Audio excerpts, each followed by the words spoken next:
त्रिया चरित्र जाने नहीं कोई, खसम मारकर सती हुई।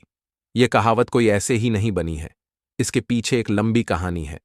इस कहावत का अर्थ है कि स्त्री का चरित्र एक अबूझ पहेली है, उसे कोई नहीं जान सकता है।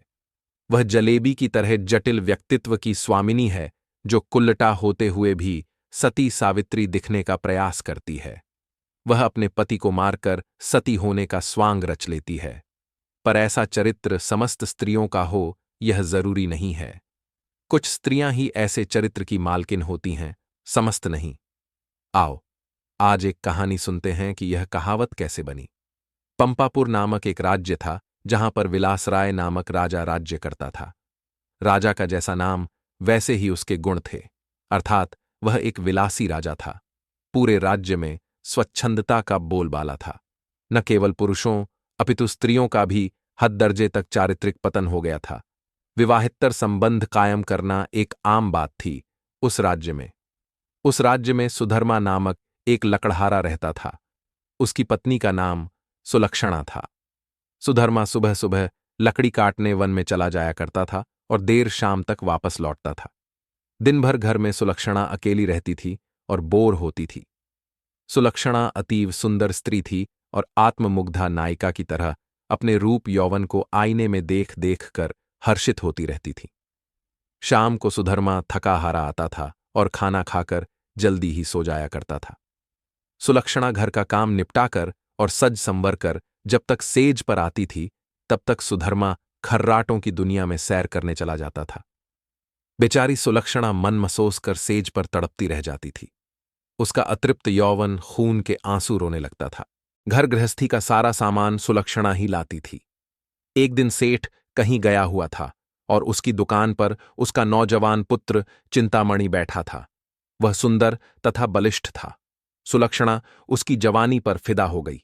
सेठ के बेटे चिंतामणि ने भी सुलक्षणा जैसी सुंदर और सुडौल स्त्री पहली बार देखी थी, इसलिए वह भी सुलक्षणा की ओर आकर्षित हो गया। दो जवां प्यासे दिल मिल गए तो अब बदन मिलना भी आवश्यक हो गया था। चिंतामणि ने एक मिलन स्थल भी खोज लिया था। सुलक्षणा रोजाना सुधर्मा के सो जाने पर चिंतामणि से मिलने जाने लगी और वह सुबह होने से पहले वापस आ जाती थी। सुलक्षणा और चिंतामणि की रंगरेलियां बेरों का टोक चलने लगीं। एक दिन सुधर्मा जंगल में लकड़ी काटने गया तो उसने देखा कि एक साधु बेहोश पड़ा है। सुधर्मा ने उस साधु पर ठंडे जल के कुछ छींटे मारे तो साधु ने आंखें खोल दी। सुधर्मा ने साधु को बैठाया और ठंडा जल पिलाया तो उसमें कुछ जान आई। थोड़ी देर बाद उसे खाना भी खिलाया तो उसके बदन में थोड़ी ताजगी आ गई और वह चहलकदमी करने लग गया। सुधर्मा ने उस साधु से आग्रह किया कि कुछ दिन वह उसका आतिथ्य स्वीकार करे।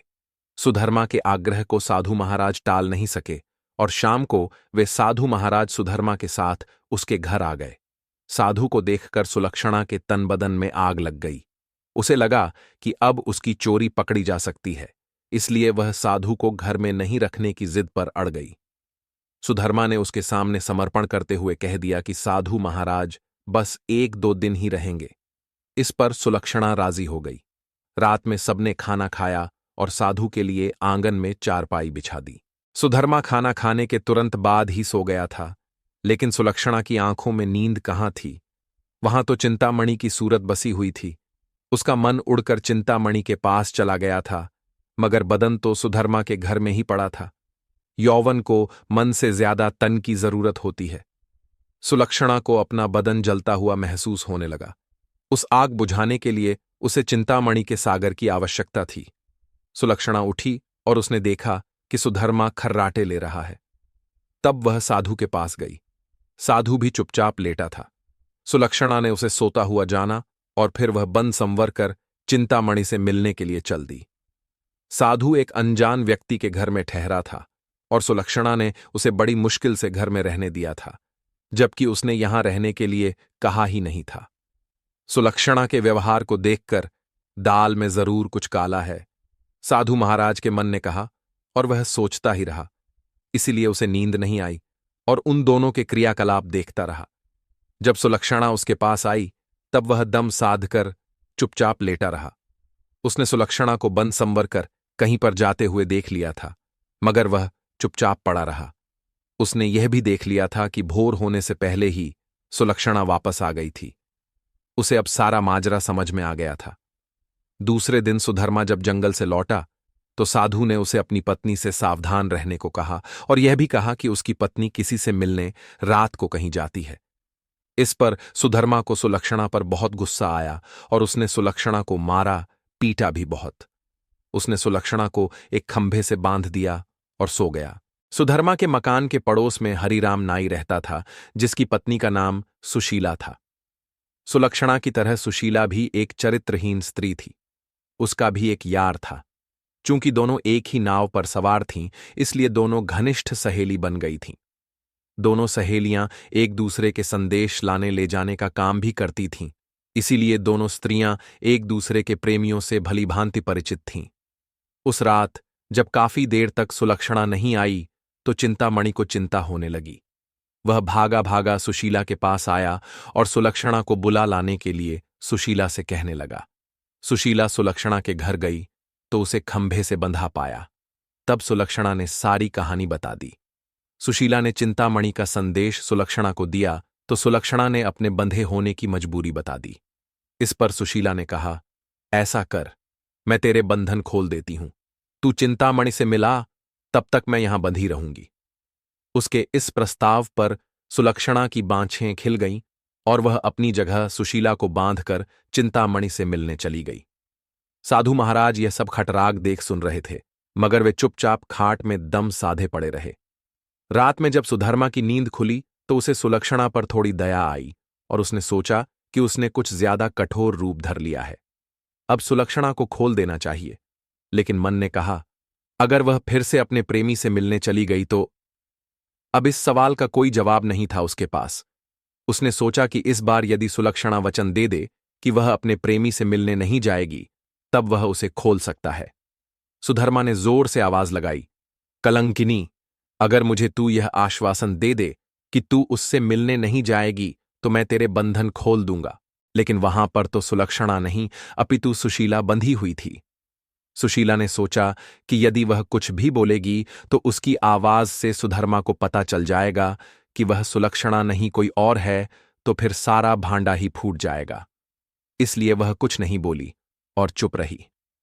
उसके इस तरह चुप रहने पर सुधर्मा को गुस्सा आ गया और उसने गुस्से में आकर कुल्हाड़ी फेंक कर दे मारी। कुल्हाड़ी सीधी सुशीला की नाक पर जाकर लगी और उसकी नाक कट गई। वह अंदर ही अंदर सारा दर्द सहन कर गई, मगर उसने एक भी कराह नहीं निकलने दी।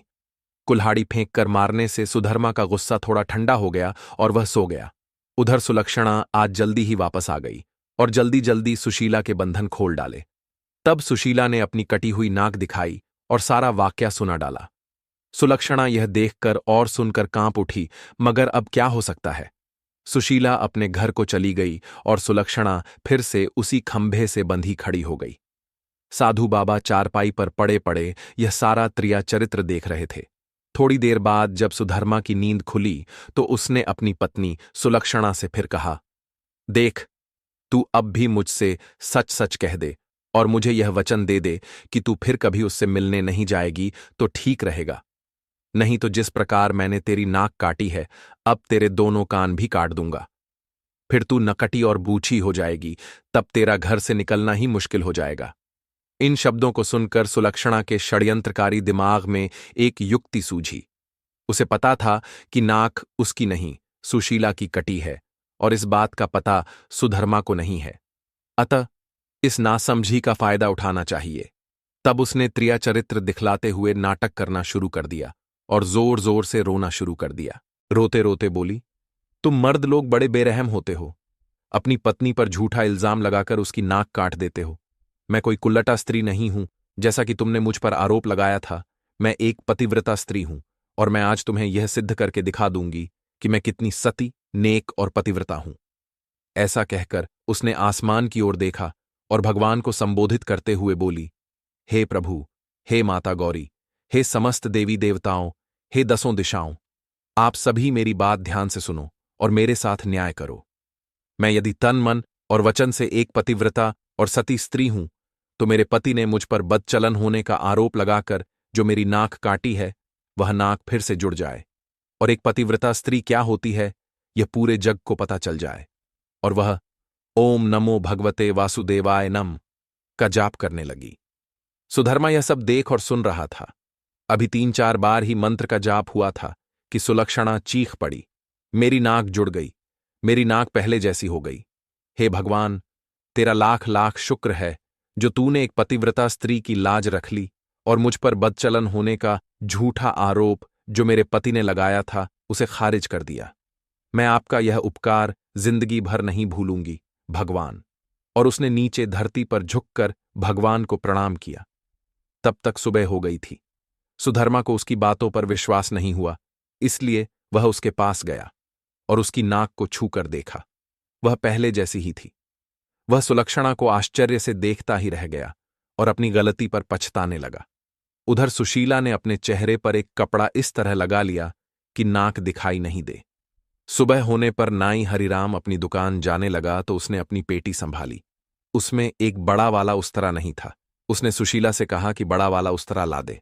सुशीला नाक कटने से चिड़ी हुई सी थी तो उसने हरिराम की तरफ एक चाकू फेंक दिया और कहा, ले, यह ले, तेरा बड़ा वाला उस्तरा। बड़े वाले उस्तरे की जगह चाकू देखकर हरिराम का पारा 7वें आसमान पर चढ़ गया। उसने अपनी पेटी खोली और एक छोटा उस्तरा निकाला और उसे सुशीला की ओर फेंक कर मारा। सुशीला की चाल कामयाब हो गई। वह यही तो चाहती थी।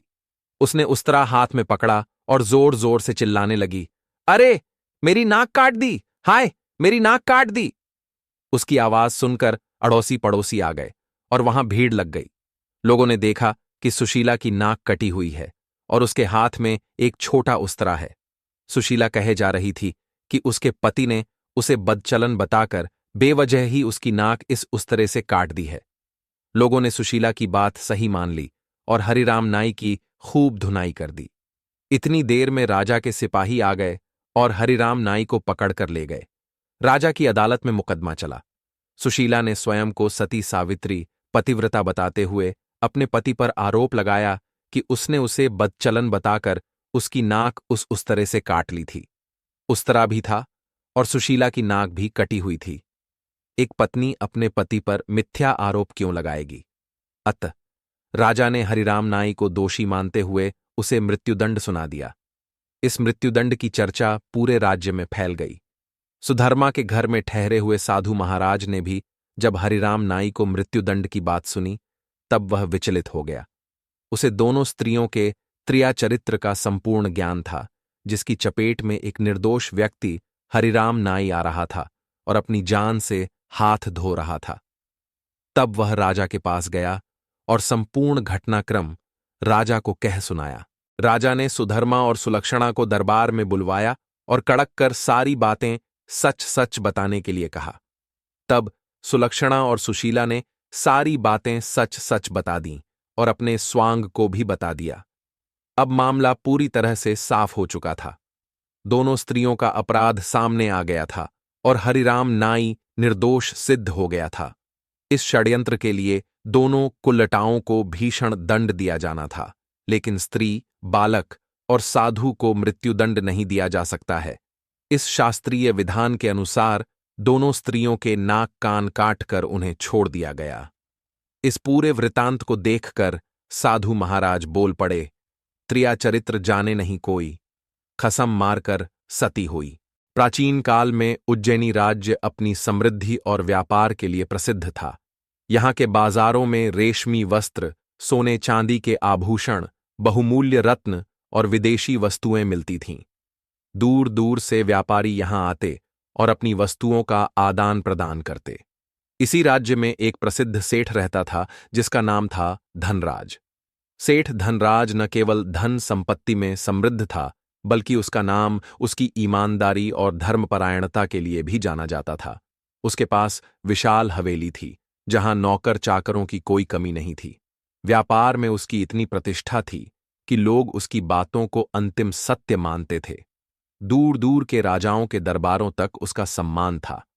परंतु धनराज के जीवन की एक सबसे बड़ी चुनौती थी। उसका व्यापार दूर दूर तक फैला हुआ था और उसे लंबे समय तक यात्राएं करनी पड़ती थीं। कभी वह दक्षिण के समुद्री व्यापारियों से सामान खरीदने जाता तो कभी उत्तर के पर्वतीय मार्गों से कीमती मसाले और जड़ी बूटियां लाता। उसके इन दौरों में महीनों बीत जाते और घर पर उसकी पत्नी अकेली रह जाती। सेठ धनराज की पत्नी सुमति रूप और गुणों में अद्वितीय थी। उसका रूप ऐसा था कि चंद्रमा भी लज्जित हो जाए, और उसकी बुद्धि ऐसी थी कि बड़े बड़े पंडित भी उसकी चतुराई के सामने हार मान ले। सुमति सिर्फ एक साधारण गृहिणी नहीं थी, वह अपने पति के व्यापार की भी समझ रखती थी।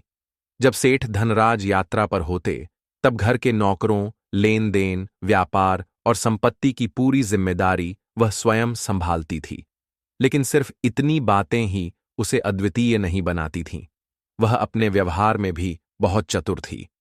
उसकी सबसे बड़ी विशेषता थी कि वह लोगों की नीयत और उनके छुपे हुए इरादों को भली भांति समझ सकती थी। समृद्धि के साथ साथ धनराज के घर पर बहुत सारी बुरी नजरें भी थीं। कई लोग उसकी संपत्ति को हड़पना चाहते थे, कुछ छल से तो कुछ बल से, परंतु सुमति की सतर्कता के कारण कोई भी षड्यंत्र सफल नहीं हो पाता था। जब भी कोई अजनबी उसके द्वार पर आता, सुमति अपनी चतुराई से उसकी नीयत को परख लेती। अगर कोई ईमानदार व्यक्ति होता तो वह उसे पूरा सम्मान देती, लेकिन अगर कोई कपटी या ठग होता तो वह उसे उसी के जाल में फंसा देती। ऐसे ही एक दिन, जब सेठ धनराज व्यापार के सिलसिले में कई महीनों के लिए बाहर गया हुआ था, तब एक चालाक ठग की नजर इस हवेली पर पड़ी। उसने मन ही मन सोचा, धनराज घर पर नहीं है, यह सही मौका है। अगर मैं सुमति को अपने जाल में फंसा लूं तो उसकी पूरी संपत्ति पर अधिकार कर सकता हूं। यही सोचकर उसने एक गहरी चाल चली। उज्जैनी राज्य में सेठ धनराज की ख्याति दूर दूर तक फैली हुई थी। उसके विशाल व्यापार और अथाह संपत्ति की चर्चा हर जगह थी। कई लालची और कपट्टी लोग उसकी अनुपस्थिति का लाभ उठाने के अवसर की तलाश में रहते थे। सेठ के बार बार यात्राओं पर जाने से हवेली में केवल उसकी पत्नी सुमति और नौकर चाकर ही बचते थे।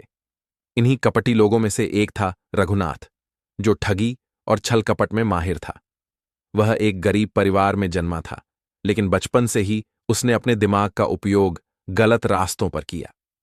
लोगों को धोखा देकर धन ऐंठना, झूठी कहानियां गढ़कर लोगों की भावनाओं से खेलना, यही उसके जीवन का तरीका था।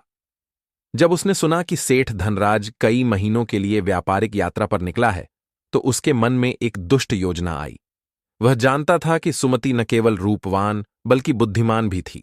सीधा जाकर उसे मूर्ख बनाना संभव नहीं था, इसलिए उसने एक गहरी चाल चली। एक दिन वह अपने कुछ साथियों के साथ बैठा था, जब उसने कहा, इस बार मुझे ऐसा जाल बिछाना है कि सुमति अपने हाथों से मुझे धन सौंप दे। उसके एक साथी ने पूछा, पर वह इतनी मूर्ख नहीं है, उसे बेवकूफ कैसे बनाओगे? रघुनाथ ने मुस्कुराते हुए उत्तर दिया, स्त्रियों की सबसे बड़ी कमजोरी होती है उनका परिवार और उनके अपने। अगर मैं उसे यह विश्वास दिला दूं कि उसके पति पर कोई भयंकर संकट आने वाला है, तो वह डर जाएगी, और भयभीत इंसान से कुछ भी करवाया जा सकता है। रघुनाथ ने अपनी योजना को अमल में लाने के लिए साधु का वेश धारण किया। उसने भगवा वस्त्र पहने, चेहरे पर लंबी दाढ़ी मूंछें लगाईं और शरीर पर भस्म का लेप कर लिया। देखने में वह किसी सिद्ध महात्मा जैसा लग रहा था। इसके बाद वह सेठ धनराज की हवेली की ओर बढ़ा। जैसे ही उसने हवेली के विशाल दरवाजे पर दस्तक दी, एक नौकर बाहर आया और पूछा, आप कौन हैं महाराज? रघुनाथ ने गहरी आवाज में कहा, मुझे सेठानी से मिलना है। मैं एक सिद्ध योगी हूं और उनके पति के बारे में एक महत्वपूर्ण संदेश लाया हूं। नौकर संदेह में पड़ गया। उसने जाकर सुमति को सूचना दी। सुमति ने जैसे ही सुना कि कोई योगी उनके पति के बारे में कुछ बताने आया है, तो वह सतर्क हो गई। उसने तुरंत योगी रघुनाथ को अंदर बुलाने का आदेश दिया। जब रघुनाथ हवेली के आंगन में पहुंचा, तो उसकी आंखें चारों ओर घूमने लगीं। उसने देखा चमचमाते हुए दरवाजे, सोने चांदी के बर्तन, कीमती गहनों से सजी दीवारें। यह सब देखकर उसके मन में लालच और बढ़ गया। सुमति ने शांत स्वर में पूछा, स्वामी, आप कौन हैं और मेरे पति के बारे में क्या जानते हैं? रघुनाथ ने गहरी सांस लेते हुए नाटक किया, जैसे उसे ध्यान में कोई दिव्य दृष्टि प्राप्त हुई हो। फिर वह बोला, बेटा, मैं इस संसार में केवल सत्य कहने के लिए आया हूं। अभी कुछ समय पहले जब मैं ध्यान में था, तो मैंने एक भयंकर दृश्य देखा। तुम्हारे पति एक बहुत बड़े संकट में फंसने वाले हैं। यदि समय रहते कुछ उपाय नहीं किया गया तो उन्हें बचाना असंभव होगा। सुमति यह सुनकर चौंक गई। उसने तुरंत पूछा, कैसा संकट महाराज? कृपया स्पष्ट कहिए। रघुनाथ ने अपनी चालाकी बरकरार रखते हुए कहा, मैं यहां सिर्फ तुम्हारी सहायता के लिए आया हूं, लेकिन याद रखना, संकट टालने के लिए तुम्हें मेरी एक शर्त माननी होगी। सुमति गहरे सोच में पड़ गई। रघुनाथ ने गहरी सांस ली और अपनी आंखें बंद करके ऐसे दिखाया मानो वह कोई गूढ़ रहस्य देख रहा हो। सुमति उसकी हर हरकत को ध्यान से देख रही थी। वह समझ गई थी कि यह व्यक्ति स्वयं को कोई सिद्ध योगी दिखाने की कोशिश कर रहा है, लेकिन उसने अभी तक अपनी चाल पूरी तरह नहीं खोली थी। सुमति ने संयम रखते हुए पूछा, महाराज, कृपया स्पष्ट करें कि मेरे पति पर किस प्रकार का संकट आने वाला है। रघुनाथ ने अपनी आवाज को और रहस्यमयी बनाते हुए कहा, बेटा, मैंने अपने ध्यान में देखा है कि तुम्हारे पति की मृत्यु निकट आ रही है। एक भयंकर दुर्घटना उनकी प्रतीक्षा कर रही है, और यदि शीघ्र कोई उपाय नहीं किया गया तो कुछ भी नहीं बचाया जा सकेगा। यह सुनते ही सुमति ने हल्की चिंता का भाव अपने चेहरे पर लाने का नाटक किया, लेकिन भीतर से वह पूरी तरह शांत थी। वह जानती थी कि कोई न कोई कपट अवश्य किया जा रहा है। स्वामी, कृपा करके बताइए कि इस संकट से मुक्ति का कोई उपाय है? सुमति ने श्रद्धापूर्वक पूछा। रघुनाथ ने सोचा कि अब मछली जाल में फंसने ही वाली है। उसने गंभीर स्वर में कहा, बेटा, संकट टालने के लिए तुम्हें एक बड़ा त्याग करना होगा। तुम्हें अपनी सबसे प्रिय वस्तु दान करनी होगी। सुमति ने एक क्षण के लिए गहरी सोच में पड़ने का नाटक किया। उसने अपनी आंखें नीचे कर लीं, मानो वह विचारमग्न हो, लेकिन भीतर से वह पहले ही योजना बना चुकी थी। स्वामी, यदि मेरी सबसे प्रिय वस्तु का दान करने से मेरे पति का संकट टल सकता है तो मैं अवश्य यह करने को तैयार हूं। कृपया आप यहीं प्रतीक्षा करें। रघुनाथ ने अपनी खुशी को छुपाने की कोशिश की, लेकिन उसकी आंखों में चमक आ गई। उसने सोचा, अब यह स्त्री अपनी सबसे प्रिय वस्तु यानी अपने गहने और धन मुझे दे देगी। सुमति भीतर चली गई और कुछ देर बाद एक बड़ा मिट्टी का घड़ा लेकर लौटी। घड़ा भारी था और उसे उठाने में सुमति को कठिनाई हो रही थी। रघुनाथ ने घड़े की ओर उत्सुकता से देखा और सोचने लगा, इसमें निश्चित ही सोने चांदी के बहुमूल्य आभूषण भरे होंगे। सुमति ने घड़ा रघुनाथ के सामने रखते हुए कहा, स्वामी, यह मेरे लिए सबसे प्रिय है। यह मेरी मां की दी हुई वस्तु है और इस पर मेरे परिवार की रक्षा का आशीर्वाद है। कृपया इसे स्वीकार करें। रघुनाथ की खुशी का ठिकाना न रहा। उसने झटपट घड़े का ढक्कन खोला और तभी रघुनाथ का मन भीतर से खुशी से उछल रहा था। उसने सोचा कि उसकी योजना पूरी तरह सफल हो चुकी है। सुमति स्वयं अपनी सबसे प्रिय वस्तु उसके हाथ में सौंपने जा रही थी। उसके मन में विचार आया, यह घड़ा अवश्य ही सोने चांदी और बहुमूल्य रत्नों से भरा होगा। सुमति ने गंभीरता से कहा, स्वामी, यह मेरी मां की दी हुई सबसे प्रिय वस्तु है। इसमें मेरी सारी खुशियां, मेरी भावनाएं और मेरे जीवन का सार समाया हुआ है। यदि इसे दान करने से मेरे पति का संकट टल सकता है तो मैं इसे सहर्ष समर्पित करती हूं। रघुनाथ ने अधीरता से अपने हाथ बढ़ाए और घड़े का ढक्कन खोला, और तभी उसकी आंखें भय और आश्चर्य से फटी की फटी रह गईं। जैसे ही घड़े का ढक्कन हटा, उसमें से एक बड़ा काला विषैला सांप और कई जहरीले बिच्छू निकलकर बाहर आने लगे। रघुनाथ भयभीत होकर चीख पड़ा, अरे, यह क्या है? वह तेजी से पीछे हटने लगा, लेकिन सांप फुफकारते हुए उसकी ओर बढ़ रहा था। सुमति ने मुस्कुराते हुए कहा, महात्मा, यह मेरी मां की दी हुई सबसे प्रिय वस्तु है। उन्होंने कहा था कि जब भी कोई कपटी व्यक्ति मेरे जीवन में प्रवेश करेगा, यह वस्तु मेरी रक्षा करेगी। रघुनाथ को समझते देर न लगी कि वह सुमति की बुद्धिमत्ता के जाल में फंस चुका है। सांप तेजी से उसकी ओर बढ़ रहा था। भयभीत होकर वह तेजी से पलटा और भागने लगा, लेकिन तभी बिच्छुओं में से एक ने उसे डंस लिया। बचाओ, बचाओ! वह दर्द से तड़पने लगा। हवेली के नौकर दौड़कर आए और इस दृश्य को देखकर स्तब्ध रह गए। सुमति ने दृढ़ स्वर में कहा, इसे पकड़ लो। यह कोई साधु नहीं, बल्कि एक कपटी ठग है जो मुझे मूर्ख बनाकर मेरे पति की संपत्ति लूटना चाहता था। नौकरों ने तुरंत रघुनाथ को पकड़ लिया। रघुनाथ बिच्छू के डंक से तड़प रहा था। दर्द के कारण उसकी आंखें लाल हो गईं और वह जमीन पर गिरकर छटपटाने लगा। सांप अब तक दूर हट चुका था, लेकिन सुमति की बुद्धिमत्ता और चतुराई ने उसे ऐसा फंसाया था कि वह खुद को असहाय महसूस कर रहा था। हवेली के नौकरों ने उसे मजबूती से पकड़ रखा था। उसकी झूठी साधु वेशभूषा अब अस्त व्यस्त हो चुकी थी।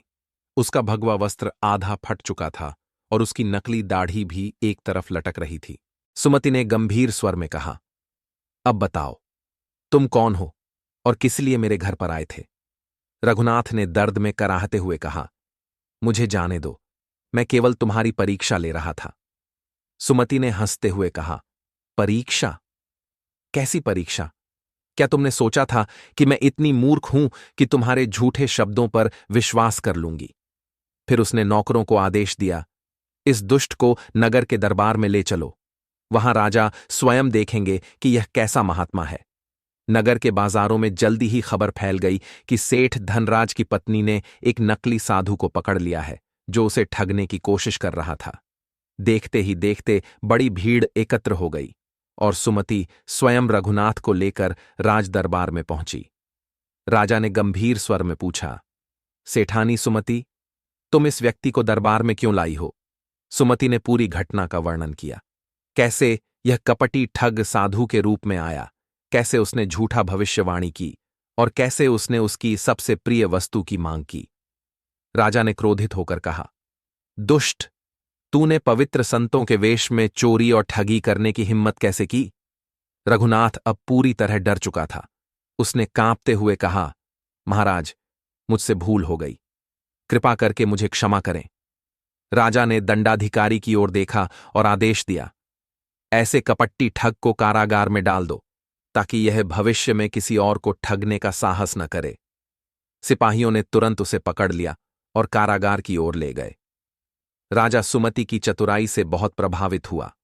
उसने कहा, सेठ धनराज भाग्यशाली हैं कि उनके पास इतनी बुद्धिमान और सूझबूझ वाली पत्नी है। तुम्हारी बुद्धिमत्ता से न केवल तुम्हारा परिवार, बल्कि पूरा नगर एक ठग के जाल में फंसने से बच गया। इसके बाद राजा ने सुमति को सम्मानित किया और नगर भर में उसकी प्रशंसा होने लगी। रघुनाथ के पकड़े जाने और राजा द्वारा उसे दंड देने के बाद उज्जैनी के नगरवासियों के बीच सुमति की बुद्धिमत्ता की चर्चा होने लगी। लोग उसकी चतुराई और धैर्य की सराहना कर रहे थे। सभी कहते, सेठ धनराज वास्तव में सौभाग्यशाली हैं, जिन्हें इतनी बुद्धिमान पत्नी मिली है। सुमति ने अपनी हवेली में लौटकर अपने सामान्य जीवन की दिनचर्या फिर से शुरू कर दी। लेकिन अब एक बात स्पष्ट हो गई थी, उसकी दूरदृष्टि और सूझबूझ के कारण कोई भी ठग या कपटी व्यक्ति उसे धोखा नहीं दे सकता था। कुछ ही दिनों बाद सेठ धनराज अपनी व्यापारिक यात्रा समाप्त कर उज्जैनी वापस लौटे। उनके आने की खबर पूरे घर में खुशी की लहर ले आई। सुमति ने उनकी वापसी के लिए घर को सुंदर फूलों और दीपों से सजा दिया। धनराज जैसे ही हवेली के द्वार पर पहुंचे, सुमति ने उनका स्वागत किया, लेकिन धनराज के चेहरे पर हल्की चिंता दिख रही थी। उन्होंने सुमति से कहा, लगता है मेरे जाने के बाद कुछ बड़ा हुआ है। नगर के लोग तुम्हारी बुद्धिमत्ता की बहुत प्रशंसा कर रहे हैं। आखिर क्या हुआ? सुमति ने पूरा घटनाक्रम विस्तार से बताया। कैसे एक नकली साधु उनके घर आया, कैसे उसने सेठ धनराज के जीवन पर संकट की झूठी भविष्यवाणी की और कैसे उसने उसे मूर्ख बनाने की कोशिश की। सुनते ही सेठ धनराज का चेहरा क्रोध से लाल हो गया। उन्होंने कहा, कितना धूर्त व्यक्ति था वह। यदि तुम चतुराई से काम न लेती तो वह हमें ठगने में सफल हो जाता। लेकिन फिर उन्होंने सुमति की ओर देखा और एक गर्व भरी मुस्कान आई। सुमति, तुमने जो किया वह न केवल मेरे परिवार की रक्षा थी, बल्कि पूरे नगर को भी एक बड़े ठग से बचाया। मैं तुम पर गर्व करता हूं। सुमति ने विनम्रता से उत्तर दिया, स्वामी, स्त्री का कर्तव्य केवल घर संभालना नहीं होता, बल्कि उसे अपनी बुद्धि और विवेक का उपयोग करके अपने परिवार और समाज की रक्षा भी करनी चाहिए। धनराज ने उसकी बातों से सहमति जताई और कहा, अब से मैं अपने व्यापारिक मामलों में तुम्हारी राय अवश्य लूंगा। तुम केवल मेरी पत्नी ही नहीं, मेरी सबसे बड़ी सलाहकार भी हो। सेठ धनराज की वापसी के बाद नगरवासियों ने उनके सम्मान में एक बड़ा उत्सव आयोजित किया। राजा ने भी उन्हें दरबार में बुलाकर सुमति की चतुराई और धैर्य की प्रशंसा की। नगर में सुमति की बुद्धिमत्ता और चतुराई की चर्चा चारों ओर फैल चुकी थी। सभी उसकी प्रशंसा कर रहे थे, लेकिन यह बात उन ठगों को रास नहीं आई जो रघुनाथ के गिरोह से जुड़े थे। रघुनाथ के पकड़े जाने के बाद उसके साथी ठगों ने आपस में बैठक की। अगर इस औरत को न रोका गया तो वह आगे भी हमारे रास्ते में बाधा बनती रहेगी, एक ठग ने क्रोध से कहा। दूसरे ने सहमति में सिर हिलाया। हमें उसे सबक सिखाना होगा ताकि कोई और स्त्री भविष्य में हमसे टकराने की हिम्मत न करे। ठगों ने सुमति को फंसाने की एक नई साजिश रची। इस बार उन्होंने पहले से अधिक सावधानी बरतने का निश्चय किया। इस बार हम कोई भविष्यवाणी या झूठे जादू टोने का सहारा नहीं लेंगे, गिरोह के सरगना ने कहा। हमें ऐसा जाल बिछाना होगा कि खुद सुमति को भी शक न हो। उन्होंने एक चाल सोची। इस बार वे सीधे सुमति को निशाना नहीं बनाएंगे, बल्कि उसके पति धनराज को फंसाने का प्रयास करेंगे। एक ठग ने सेठ धनराज के पुराने व्यापारिक साथियों में से एक का भेष धारण किया। वह एक दिन धनराज की हवेली पहुंचा और बोला, सेठ जी, बहुत दिनों बाद आपसे मिलने आया हूं। मेरे पास आपके लिए एक बहुत बड़ा व्यापारिक अवसर है। धनराज पहले से ही सफल व्यापारी थे, लेकिन वह हमेशा नए अवसरों की तलाश में रहते थे। उन्होंने ठग की बातों में रुचि ली और उसे भीतर बुलाया। बताइए, क्या प्रस्ताव है? धनराज ने पूछा। ठग ने झूठी मुस्कान के साथ कहा, मैंने दक्षिण भारत में एक नया व्यापार स्थापित किया है और वहां बहुत लाभ है। मैं चाहता हूं कि आप भी इसमें साझेदारी करें, लेकिन आपको स्वयं वहां चलकर सौदा पक्का करना होगा। धनराज को यह प्रस्ताव बहुत आकर्षक लगा, लेकिन वे अब पहले से अधिक सतर्क हो चुके थे। उन्होंने उत्तर दिया, यह तो सुनने में बहुत अच्छा लग रहा है, लेकिन मैं बिना पूरी जानकारी के कोई निर्णय नहीं लूंगा। सुमति ने पर्दे के पीछे से यह बातचीत सुनी। उसे पहले ही संदेह हो चुका था कि यह कोई साजिश हो सकती है।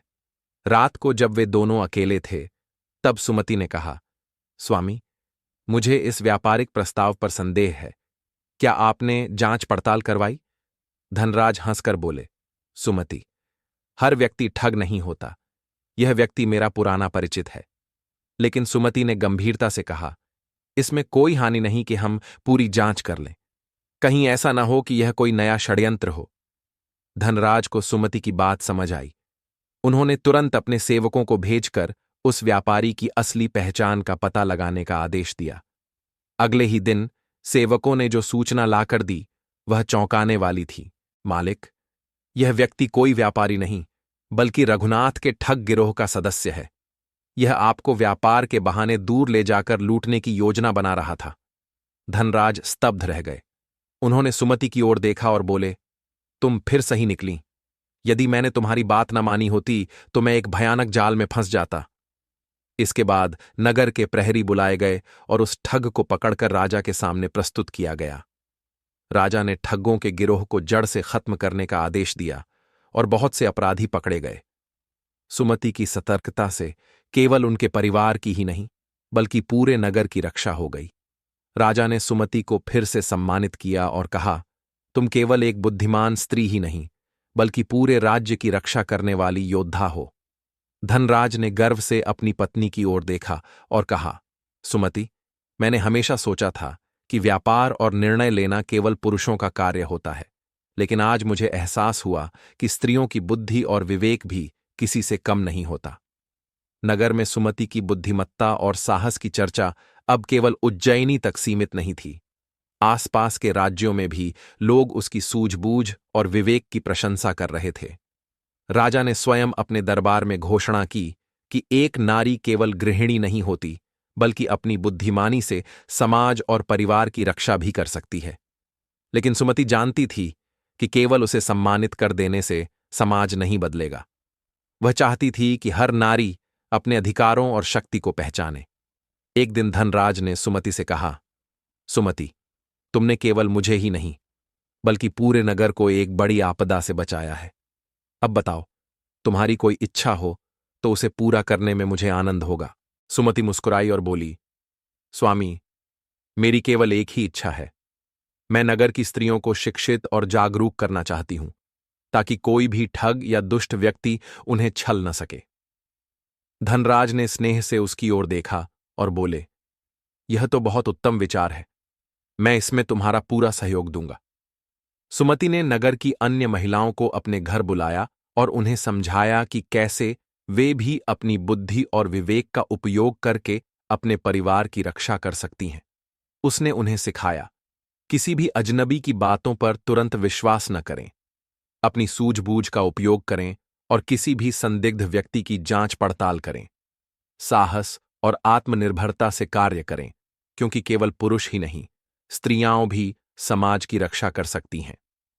धीरे धीरे उसकी बातें नगर की अन्य महिलाओं तक भी पहुंचीं और हर स्त्री में आत्मविश्वास जागृत होने लगा।